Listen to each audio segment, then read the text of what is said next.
Hey guys, welcome back to another video. So I'm going to be ranking the rookie premier players from 10 to 1, which ones you should do if you're not able to do all 10 of them. So we'll start with number 10. I believe the worst rookie premier to do would be right guard Chris Lindstrom. Now, you're going to see a theme here. A lot of skill position players are going to be near the top, and a lot of more of the lineman types are going to be near the bottom. And the main reason for that is that usually linemen, whether it's offensive linemen or defensive linemen, aren't put in like weekly programs. So like team of the week, stuff like that. Usually those players are left out. That's usually more of a skill position. Players. Sometimes some edge rushers will get in to team of the week, but very rarely do you see offensive linemen and interior defensive linemen get those team of the week cards. And early on, those are the cards those team of the weeks that come out every week that you're going to be looking for these players to get upgrades in. Usually, like this year, you saw with Quentin Nelson, the guard for the Colts. He was one of the rookie premiers that got one of the higher overall upgrades. But usually those upgrades for those guards, and Quentin Nelson was, obviously, an all-pro as a rookie. I consider him a special case. Obviously, Chris Lindstrom hasn't played in the league yet. I can't project how he's going to be successful, but, based on right now, he doesn't really have the hype that Quentin Nelson had, and I don't think he's going to have the same impact that he had for the Colts this past season. So I'd say Chris Lindstrom will probably get an upgrade, but again, you see these cards are upgraded through February. He starts at a 72 overall. I see him getting an upgrade more in December, January, maybe February even. So by the time he gets that upgrade, there will be other cards, many other options at right guard for you. And also, again, when you look at these interior defensive linemen or these offensive linemen like Chris Lindstrom, they're just not as impactful of players in Madden Ultimate Team. I don't want to downplay their impact on the football field. But in terms of Madden Ultimate Team, especially this year, at least we saw from the beta, the pass rush seemed very aggressive, a lot of short passing. So seems like someone like Chris Lindstrom might get blown up at the line of scrimmage pretty often anyway. So he's number 10 for me. At number 9, I have cornerback DeAndre Baker for the New York Giants. He's sort of the exception of my more skilled position players being towards the top, and offensive and defensive linemen being toward the bottom of the list. And the reason is he plays for the New York Giants, who are probably going to be a bottom 5 team this year. And usually EA likes to give cards, especially early on during the season, to players that are on winning teams. You very rarely see a team of the week card rewarded to a performance from someone on the losing team, unless it's an extraordinary effort, usually in a close, hard-fought game. So DeAndre Baker, even though he seems to be prototypically his height and some of his tangibles like speed seem to be like they could be set to have high upgrades if he was to have a good performance. He does start at 70 overall, which is the lowest out of all of these. I just don't see him having much impact on the Giants this year in terms of wins, and usually players' performances leading to wins tend to translate to upgraded cards early on in the season. Again, Baker could be someone you see get an upgrade in January or February, but in terms of the first half of the year, I don't see him having much impact on your team because I don't think he's going to have a significant upgrade. So number 8, even though he was a 3rd pick in the draft, I'm going with defensive tackle Quinnen Williams of the New York Jets. Again, it's the same thing with Chris Lindstrom. except on the defensive side of the ball. And especially with Quinnen Williams, because he's an interior defender, you very rarely see, again, with the Team of the Weeks and some of those weekly programs, interior defensive linemen getting upgrades. And again, he's on the Jets. They're improved with Le'Veon Bell, Sam Darnold in his second year. They added some weapons on offense and continuing to build the defense. Obviously, drafted Quinnen Williams high, so there's some potential. He is the highest overall to start, 77 overall, but I wouldn't pay too much attention to the fact that he's the highest out of the gate. Rookie premieres, like I mentioned, goes through February, so it's the long game. What can he do for you, not just in August and September, and maybe he can be a starter or rotational, defensive lineman for you, in those first couple weeks, first month or two as you start to build your team.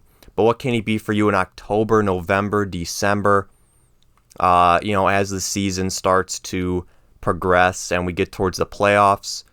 I just don't see him getting many significant upgrades.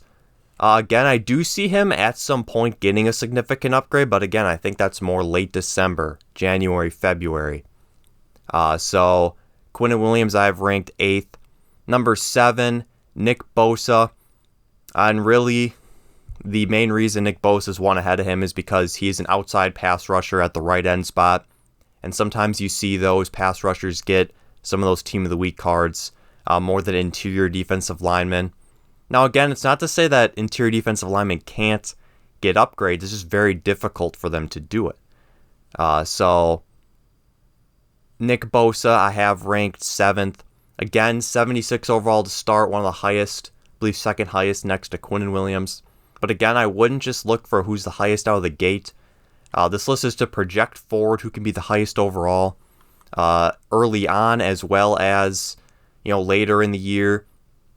I don't just want to look at what their overall is going to be in August and September, or if they could get a high upgrade in January or February, and would it be worth it then?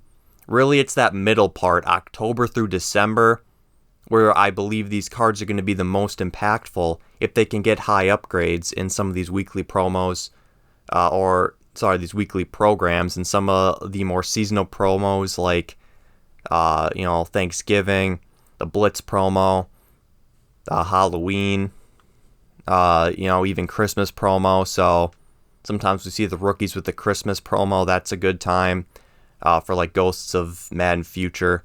It's a good time to see some of these upgrades. But again, that's later in December. So a good chunk of the NFL season is done. In fact, most of it's done. By the time these cards come out late in December, those Ghosts of Madden Future, you'll be in Week 16, Week 17 looking to the playoffs. And again, you'll have a lot of comparable cards at that point that you could add to your team. So Nick Bosa, I have 7th. 6th, I have Josh Jacobs, running back for the Oakland Raiders. The reason he's 6th is, even though he's an all-around back, in my opinion, I think John Gruden's going to utilize him well. I think the Raiders will have more wins than is expected out of them based on their performance the last couple years. It seems like Jacobs could be a 3-down guy, pass catcher, running inside, outside. So he has potential to have upgrades throughout the season in, programs like Team of the Week or some of the seasonal promos. However, the running back position is so saturated. There's so many good running backs, usually a lot of NAT running backs that you end up getting, that Josh Jacobs could be lost in the fray for you. He might not elevate to be that number 1 or even number 2 or 3 guy for you as a rotational back. So Josh Jacobs I have 6th. Number 5 I have Darnell Savage Jr., free safety for the Green Bay Packers. I think he has potential. I put him at 5th because there's some more skilled position players on offense that I like, as well as another defensive player.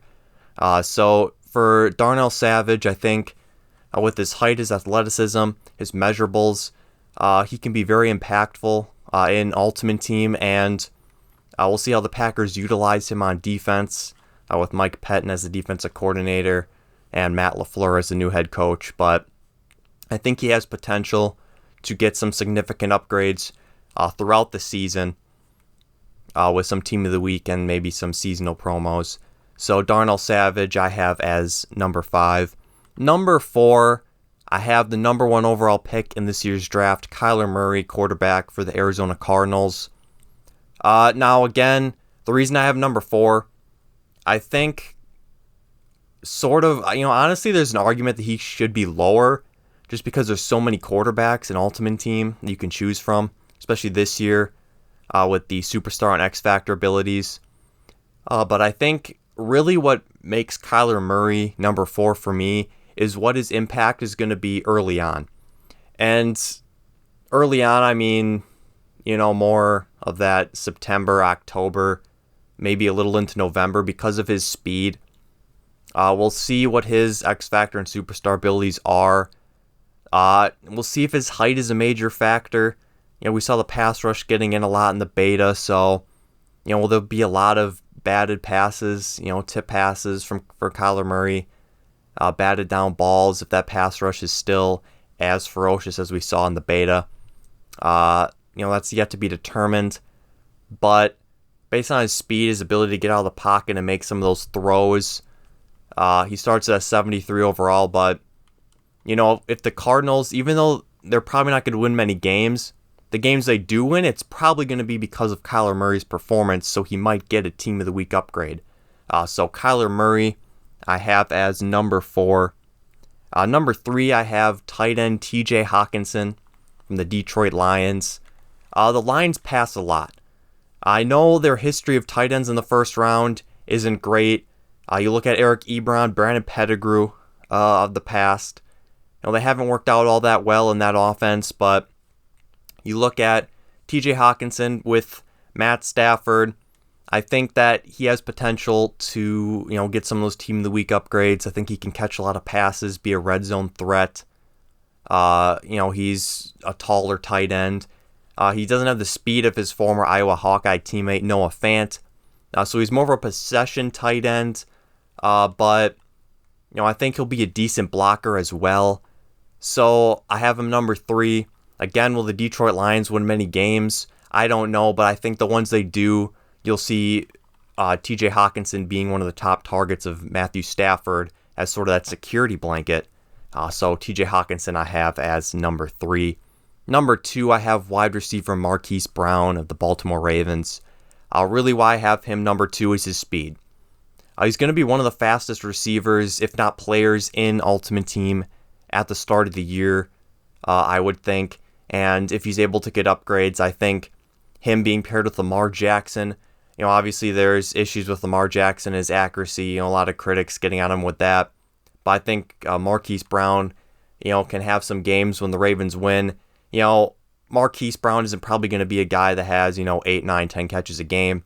But he could get 4, 5, 6 catches for 110 yards and, a touchdown or two, in a couple games, get a Team of the Week item. So Marquise Brown I have as number 2. And then number 1, I have Devin Bush, middle linebacker for the Pittsburgh Steelers. Now, he's 5'11", so you might be wondering, why do I have him so high if he's a short linebacker?